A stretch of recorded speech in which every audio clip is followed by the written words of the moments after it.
Yo, yo, yo, what's going on? What's going on? What's going on, good people? What's the deal? What's the deal? What's happening? What's the vibe? What's the word? Peace and love. Happy Thursday. Happy Thursday. Happy Thursday. Happy Thursday. What's the deal? What's going on, my people? How y'all feeling? It is another Thursday. We are still here. We are still alive. We have breath. We have life. That means we have another opportunity to keep going. I'm excited. I hope you are excited. All right. As long as we are alive, it means we have life, right? Real simple. As long as you're alive, it means you have life. And as long as you have life, it means that you have a chance to get it right. Whatever you didn't do yesterday, you could do today. Whatever things you want to make right, you can make right today. And again, another opportunity is a blessing. That is all we ask for, is just continued grace, continued favor, continued mercy, continued opportunity at life, man. I'm really grateful to be here. Welcome, welcome, welcome. Happy, thriving, thankful, and therapeutic Thursday here on SR Daily. I'm your boy, your host, Deshaun Shagray Marston. This is episode 282. 282 of the show. We are rolling right along. One more day tomorrow of week 57, and then we close out the week. 57 weeks going strong, going hard, Monday through Friday, 5 days a week, 30 minutes every day. It is not necessarily an easy feat. It's not like man hard, right? But consistency is not easy, right? To some it is, to others it isn't. All right, so easy, but I am grateful to be here. We are going to pull up the notes and we are going to start our show. Give me a second. Let me get my notes together. Get my notes together for you guys. We're going to read some stuff today as well. All right, we're going to read an article today, man. All right, we're going to read some articles. And we're going to get the show started. Give me a second. All right, give me a second, man. Pull up the notes. Here are the notes. All right, where are they? Here they are. Oh man, went all the way back to week 1. Okay, let's skip. Come all the way down here. What's going on? What's going on? TikTok. What's going on? We are live on Facebook. We are live on TikTok, and we are live on YouTube. What's going on to my people for tuning in? Thank everybody for tuning in. Welcome, welcome, welcome. Another episode of SR Daily, where personality meets enlightenment. As always, I'm your boy, your host, LaShawn Shagray Marston. Again, episode 282, and we are going to get the show started. All right, let's pull up the notes. We're going to start today with our first segment of the day, as always. In today's number one segment, first segment, not number one segment necessarily, is not the most important. It's just the first segment. Today's first segment is a quote of the day. And today's quote is, each day holds a surprise, but only if we expect it can we see, hear, or feel it when it comes to us. Each day holds a surprise, but only when we expect it can we see it, hear it, or feel it when it comes to us. Let me read that one more time for those in the back. For those in the back, those who may be hard of hearing, those who may not have gotten it. Each single day holds a surprise. Each day holds a miracle, right? There are miracles in each day, but only if we expect it. Only if you are expecting of the miracle will you be able to see, hear, or feel a miracle when it comes to you. So you got to get into the mindset of expectancy. Get into the mindset of expectancy. Look for the miracles around you. Truly, they are abundant.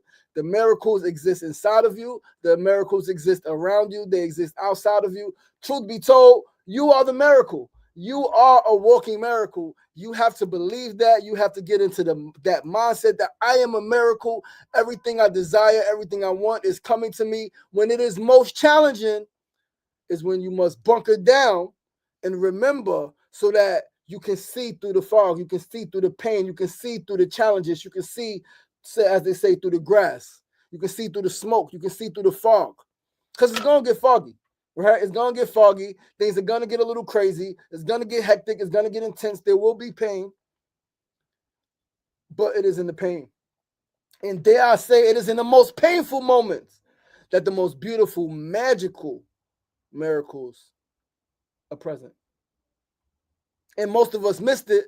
Most of us miss it because we're so caught up in the feeling. We're so caught up in the thing. We're so caught up, dare I say it, in being a victim. Oh, this happened to me. Oh, I feel so bad. Why is this thing happening to me? Why are people leaving me? Why are people treating me this way? Why? My brothers and sisters, wrong mindset. Wrong mindset.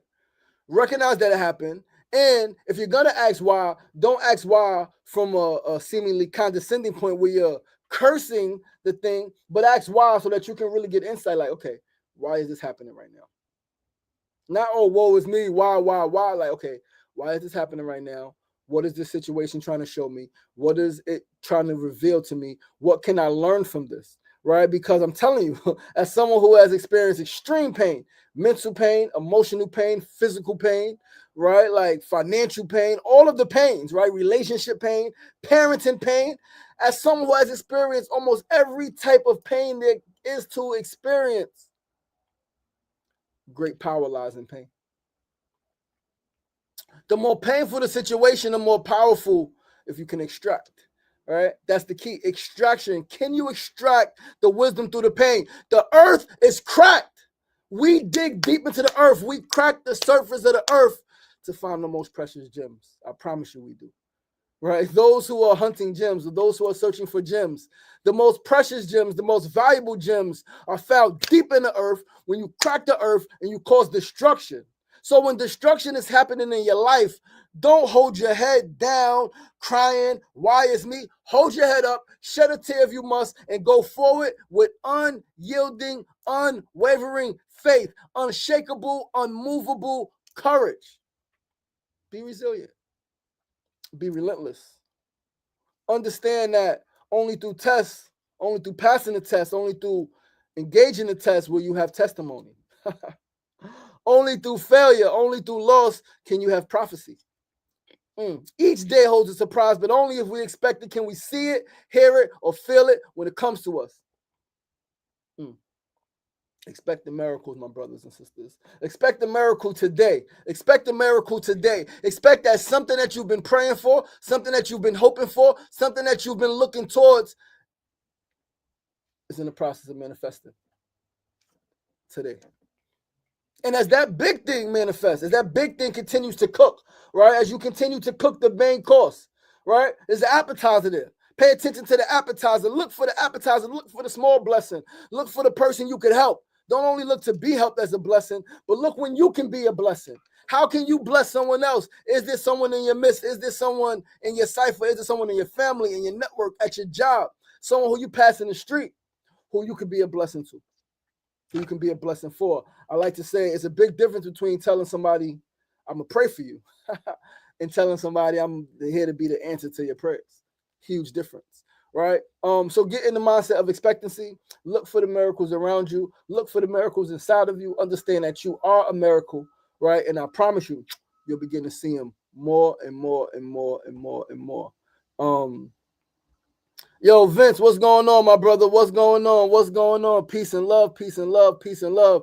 Brother Sefusi and Kofa, what's going on? Give me 1 second, guys. I keep forgetting to turn that heat off. It is starting. The heater is starting to come on. It's an old school heater, so it makes a little noise, right? And I got to remember to turn it down before I start my show, right? I don't want to be too hot doing my show, all right? And I don't want to be the noise, right? So my bad. I will commit to remembering that tomorrow, right? Thank you so much, brother Vince. I am that dude. Peace and love. Thank you so much for the vibes. This is me, right? Sefu Sankofa, peace and love, my dear brother. Peace and love. We are going to move right along to our second segment of the day. Once again, shout out to those who are on TikTok tuning in, those who are on Facebook tuning in, those who are on YouTube tuning in. Peace and love. We're going to move right to our need to know news of the day. And our need to know news, it is global, and we can say finally. We can say finally. Finally, a ceasefire has been reached in Palestine. Give thanks. I'm emotional. I got goosebumps because so many lives have been lost. So many lives have been lost. So many families have been destroyed. So many lives, so many lives, so many lives. Innocent lives. Innocent men, innocent women, and innocent babies. Innocent babies have lost their lives. Siblings have watched each other die, watched each other be blown up, watched body parts fly off each other. Man, tough. But finally, a ceasefire has been reached. Let us go to NBC and read this article. All right, we got an article from NBC. Israel Hamas ceasefire live updates. Israel delays vote. More than 70 killed in Gaza since the deal. Whew. Israel claimed that Hamas was creating a last-minute crisis without providing details. Hamas denies the claim, saying that it was committed to the hard-won agreement. This is today as of 8:59 a.m. Eastern Standard Time. What we know, Israel has said that its cabinet will not meet to approve the ceasefire and hostage release deal with Hamas, claiming the militant group was creating a last-minute crisis. Prime Minister Benjamin Netanyahu's office did not elaborate on the detail of the claimed issue. Ooh, this is a different article. Hamas said it was committed to the ceasefire agreement, which was announced by the mediators. The highly anticipated deal, which would start Sunday with a 6-week truce, would end 15 months of fighting, 15 months of genocide in the Gaza Strip. The first phase of the hard-won agreement would free 33 hostages held in Gaza, starting with 2 Americans. It would also free Palestinians held in Israeli jails. At least 77 Palestinians were killed in Israel strikes since the announcement. Insane. 12 minutes ago, analysis. Netanyahu's stalling is an ominous sign for the fragile deal. This is an extraordinary fragile deal. Israel's Prime Minister Benjamin Netanyahu has not signed it, nor has he gone on television to trumpet it as a historic moment or offer congratulations for its completion. So while President Joe Biden, his successor President-elect Donald Trump, Hamas, Qatar, and Egypt have verbally agreed to the deal, Netanyahu is making last-minute accusations about Hamas trying to change and renege on the deal. Hamas has disputed this and have asked the Americans to step in, saying Netanyahu is looking for excuses to escape from the deal to appease members of his right-wing government. So just a few hours after the deal was announced, we're already seeing accusations and counterclaims. Insane. While some of this back and forth is probably to be expected, and we do have a little bit of time, it is nonetheless an ominous sign. Journalists, 16 minutes ago, journalists killed as ceasefire is announced. It didn't happen 16 minutes ago. This is reported 16 minutes ago. Journalists killed as ceasefire is announced. An Israeli strike killed Palestinian journalist Ahmad al-Shaya in Khan Yunis the night the ceasefire deal was announced. Insane. Today, his family mourned over his shrouded body, laid with his blue press vest, in the latest killing in what has become the deadliest war for journalists. According to the Committee to Protect Journalists, at least 165 journalists and media workers have been killed since the war began, since the genocide began. Correct words. The vast majority in Gaza. Others have been killed in the occupied West Bank, Israel, and Lebanon. At least 11 journalists and 2 media workers were directly targeted by Israeli forces in killings which CPJ classifies as murders, the organization said. For 15 months, journalists in Gaza have been displaced, starved, slandered, threatened, injured, and killed by the Israeli army. Thibaut Bruton, head of Reporters Without Borders, said in a statement yesterday, despite these dangers, they have continued to inform their fellow citizens in the world while foreign journalists were denied access to the territory.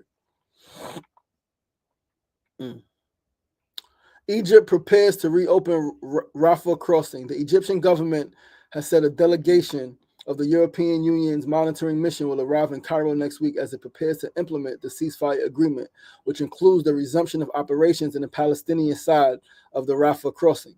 Aid trucks that have been lined up next to warehouses for months will be moved to the crossing with Gaza.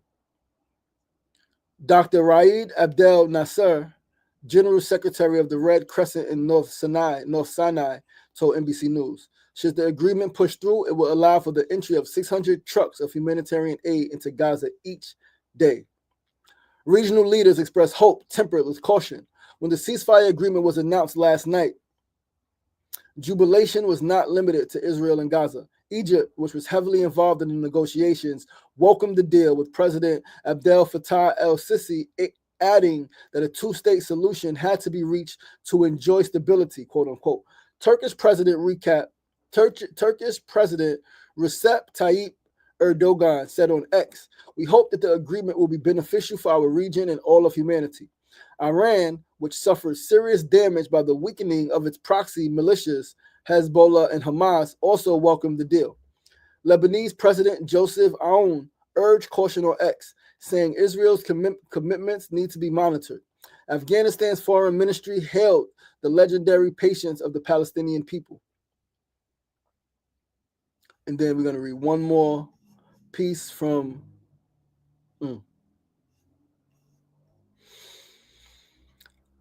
Israel launches airstrikes after reaching ceasefire deal with Hamas. Even with the ceasefire deal announced, attacks in Gaza continued overnight, a reminder that this will be tough. Despite that, and despite the reservations expressed this morning by Israel, the deal does appear to be moving forward for now. So much to read. We're not going to read. We can't read it all on the show. So many small articles, but all going back to 5 hours ago, right? Heavy, heavy, heavy, heavy, heavy, heavy, heavy, heavy, heavy. Is there anything that we could do?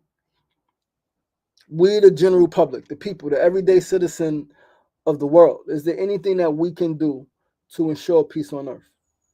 What can we do? What can we do? What needs to be done? What more needs to be done? Right?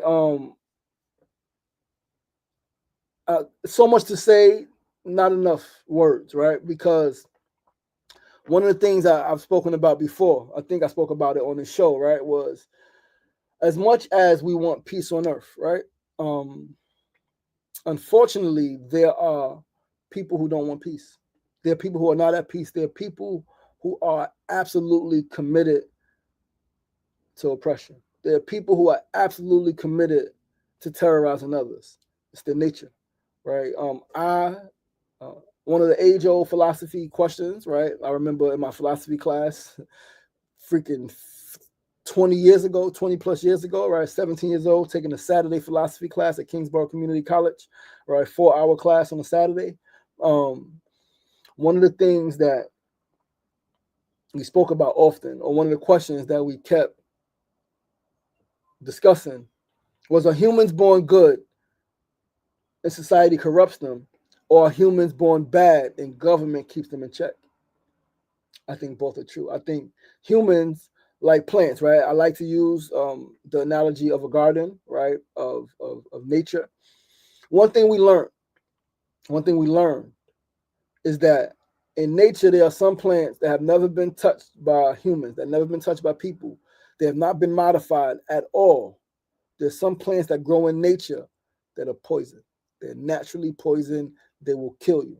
If you touch it, if you taste it, if you smell it, they will negatively impact you and potentially kill you. It's their nature. So what makes us humans, if we know that plants are our most ancient ancestors, if we know that the plant is our most ancient ancestor, if we know that, next to the stars, right? But if we know that plants are our most ancient physical ancestors on this physical earth, then what makes us think that we're different?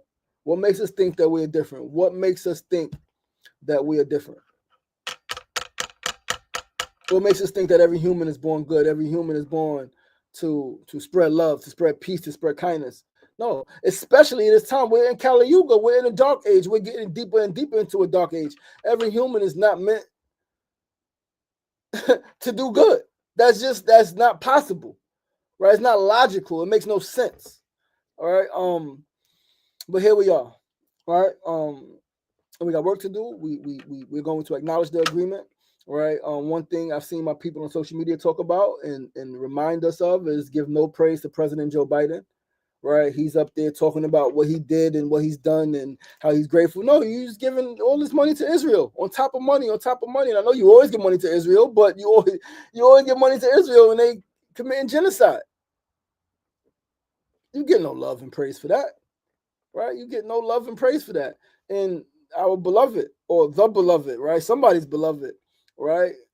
Vice President Kamala Harris, part of the administration, right? Unfortunately, like, sister, you also, right? And I say sister, some people can say she ain't black, right? She hasn't, that's a whole nother topic, all right? But you part of that, right? She's part of that.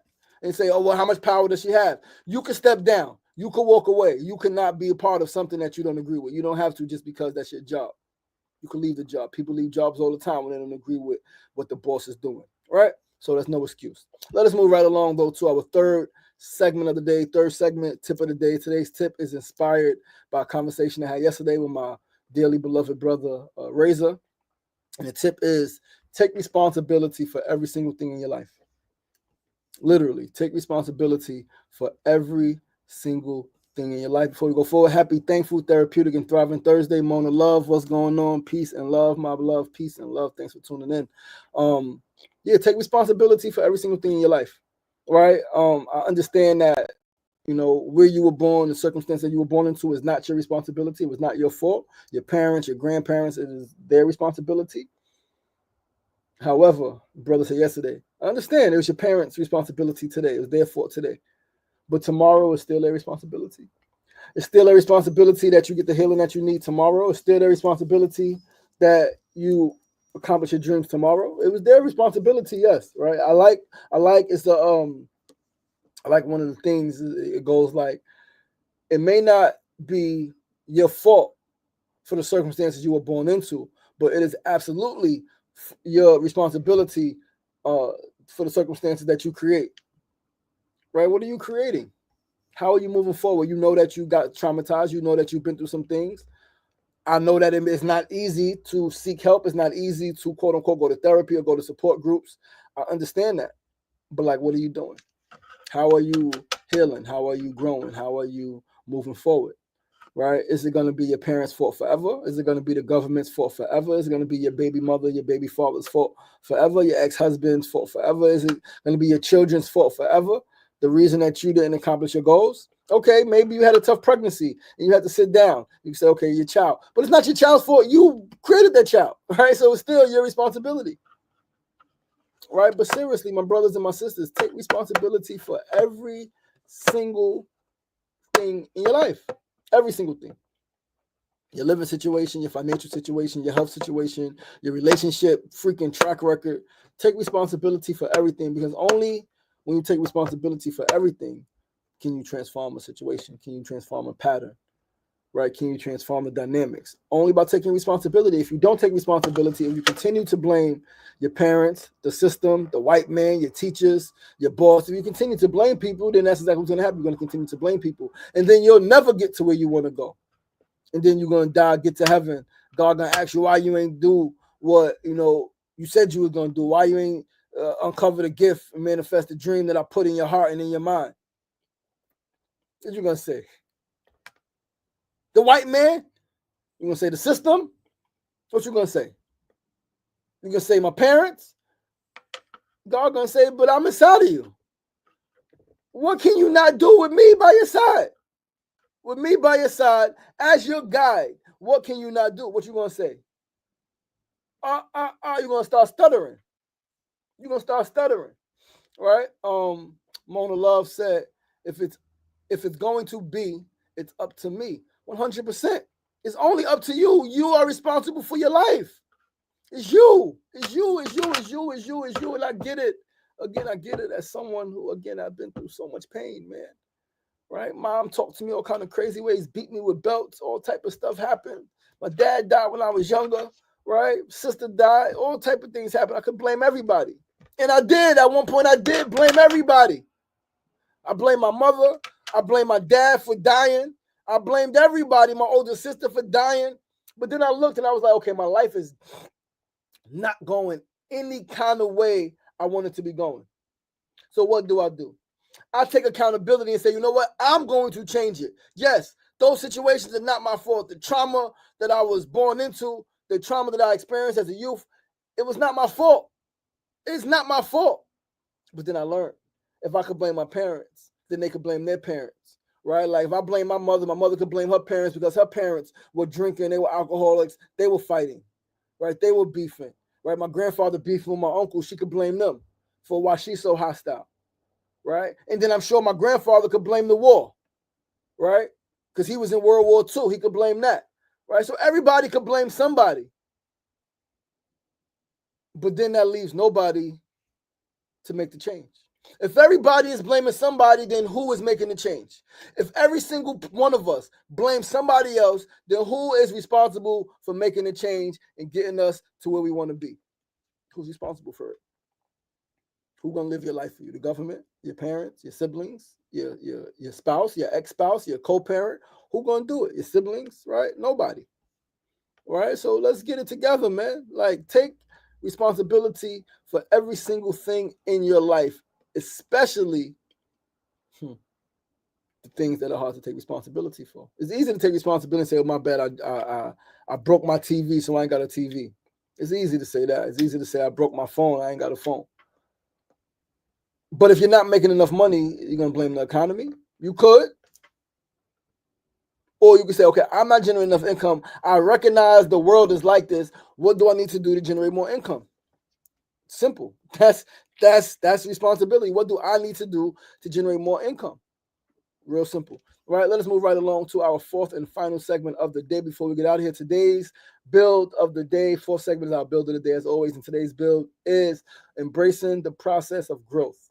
Embracing the process of growth and understanding that it's supposed to hurt. It's supposed to hurt.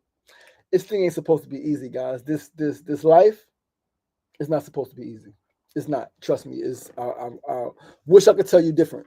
And not that I wish it was easy. I wish I could tell you that it's supposed to be easy. But it's not. It's supposed to be difficult. It's supposed to be challenging. It's supposed to hurt. When you go to the gym and you lifting weights and you're doing push-ups, you're doing whatever it is that you're doing to build muscle, it hurts. When building muscle, it hurts.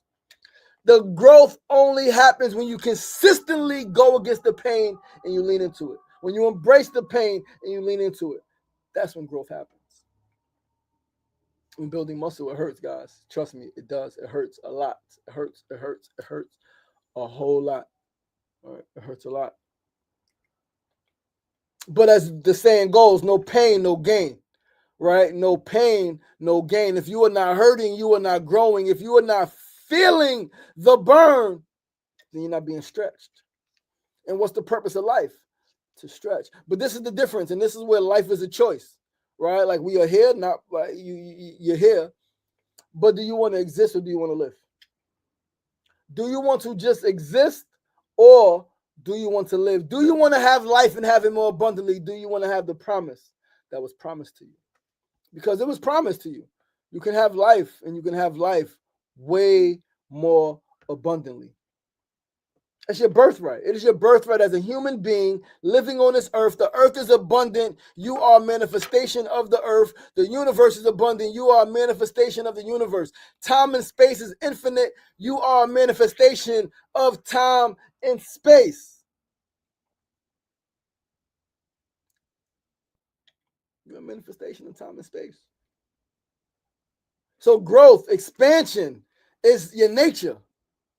But we allow society to confine us, to restrict us to these small bubbles. And so we don't grow. And so we don't value pain. And so we shy away from pain. Oh, it shouldn't be this hard. Oh, it shouldn't be this difficult. Man, so who's supposed to be difficult for? Your children? It's supposed to be difficult for your siblings? No, it's supposed to be difficult for you, my brothers and my sisters. And the more difficult it is, the more painful it is, I promise you, the more power you can extract from it. I'm a storyteller and I'm a lover of stories, and I promise you, the more dramatic the story, the more powerful. When the stories make you cry, you watching that movie, you watching that show, and you crying and you sad and you feeling it, that's power. Pain has power to move you, to inspire you, to get you stronger. So embrace the pain and embrace the hurt. So growing pains are real, literally and figuratively. Yes, they are. Donnelly Rodriguez, what's going on? What's going on? Razor Kelsey, peace and love. Donnelly said, my legs are killing me. But Strider gonna be harder. What? I don't know what that means. What language is that, my brother? Strider gonna be harder. What language you talking about, man? Razor gave the muscle, right? But yo, man, like seriously though, embrace the pain, embrace the hurt. Understand that it's all part of the process, right? If it was easy, you wouldn't appreciate it. As we know, and one thing we learn in the streets: easy come, easy go, right? When it takes longer to attain, when it takes longer to manifest, that means it's gonna last longer, right? And so, like, this is something that I'm reminding myself of. This journey has been, I've been on this journey now 17 years, right? 2008 changed my life. Came home from prison 2007, but 2008 changed my life, committed to growth, and it's been freaking tough. It's been freaking tough. It's been really freaking hard. But I know that the breakthrough is right there. I've already had a bunch of breakthroughs, and another breakthrough, 2-3 major breakthroughs are coming in the next year or two. I'll be 41, 42, right? And then I'll live another 40 years, 50 years, right? With this greatness, with this success, with this abundance. And so it's all good. I welcome the challenges. I embrace them. I cry. I shed tears. I feel the pain. I rest when I need to, but I keep going. And so I'm encourage you, my brothers and my sisters, keep going. O'Donnell said, your stride gonna be harder. Hey, yo, it's mad fuego, my guy. Love said, Mona Love said, open your stride, open your stride, open your stride. But yo, guys, that's the show. I love you guys. I appreciate you guys. Thank you so much for tuning in. I'm your boy, your host, LaShawn Sugar Marson. This is episode 281, 282 of SRDaily, 282 of SRDaily. Tomorrow, episode 283, wrapping up week 57. Please be sure to join us tomorrow, same time, same place, 9 a.m. to 9:30 a.m. right here on Facebook Live, YouTube Live, and TikTok Live. We are here. I love you guys. I appreciate you guys. Remember, SRDaily is where personality meets enlightenment. Sorry, not excitement. Enlightenment. Where personality meets enlightenment. And remember, it ain't getting knocked down. That's the problem. It's staying down. So get up. The power is in you. As always, be kind to yourself and be kind to each other. Peace and love.